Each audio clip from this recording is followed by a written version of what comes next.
আসসালামু আলাইকুম। এটা একটা স্ট্যান্ড ফ্যান।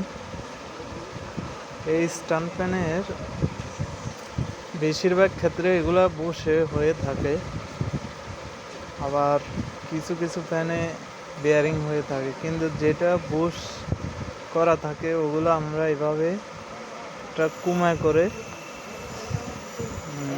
এমএসির একটা নিয়ে ওটা কুমা বানিয়ে পরে ওটা বেয়ারিং চেঞ্জ করি। এই যে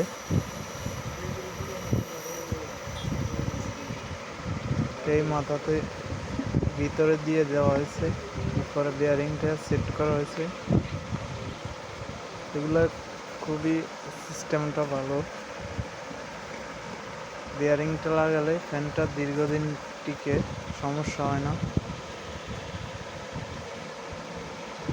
বুশের ফ্যান তেমন একটা ভালো হয় না, কিছুদিন পর পর ডিস্টার্ব দেয়।